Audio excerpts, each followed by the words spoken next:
Keystone is upset. She says, why are you misrepresenting the tax impact? Tax valuations increase annually.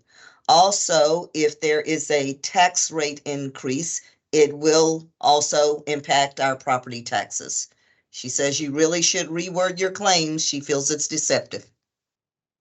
Well, we certainly have no intention to deceive anybody. Okay, when we're asked what the impact is, we have to pick a point in time. And so, if somebody has a property value, a house property value of 300,000, that's taxable value. So again, you have the homestead, you have the homestead exemption, and and which is supposed to increase, and then you also have our other tax rate that I'll talk about in a minute. But the impact we're looking at on the debt service rate is actually the rate would go up 1 penny. So the impact for that average person, if you have a home value of taxable value of 300,000, that's $30 per year, $2.50. And so that's just the truth. That's the math. That's the math for that.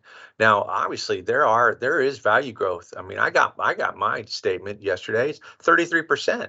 I almost fell out of my chair. Now, I'm probably going to fight it, but anyway, but what is also going to happen, and this is where we get into a lot of confusion, and I could talk about this for a semester, and we're talking about just school finance in general. Our tax rate has been going down. Why has it been going down? Yes, we've reduced the debt service rate 2 times in the past 5 years, but the state has been compressing the M&O rate, the maintenance and operations rate. And so I'll bet anybody on this call lunch, and I'm on video here, okay? I'll bet anybody on this call lunch that even if we did increase the debt service rate by 1 penny, our overall rate is going to be less than $1.13.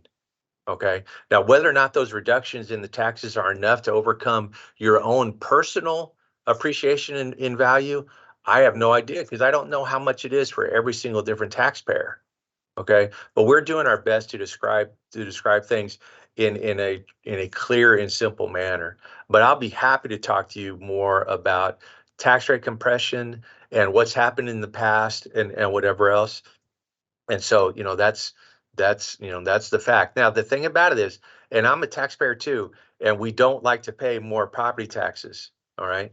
But we also know that school districts they can attract people or they can repel people. We have people, thousands of people move. I think there's over 1,000 families moving to the state every day. Okay, from places like New York and California and Illinois and whatever else. I mean, Texas and Florida are still growing in population, not just internally, but people moving in.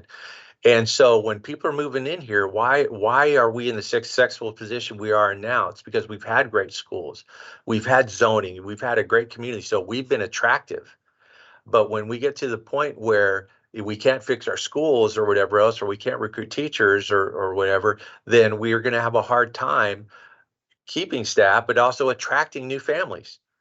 And so, it's all goes into it. And then, while we don't want to pay more property taxes, we certainly like it when our property taxes grow, when it's time to sell our house.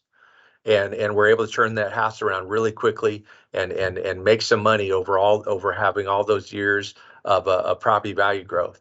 And so anyway, I understand the angst about that, and we've had more growth recently than we've ever had, and we might have that again this year.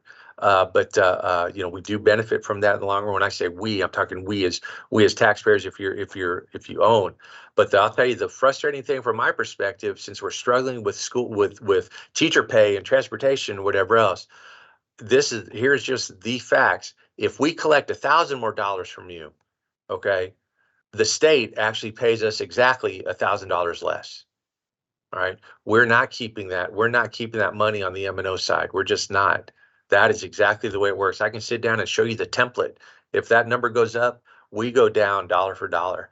And so the state is the one benefiting from all the property value growth, because we only get paid based on the number of students we have, okay, and the attendance. And so that's how all that works. But I'm easily accessible on emails, and I think my email's out there on the website. It's Stephen with a V Bassett. But I'll happily talk more about taxes if I didn't give you enough information now.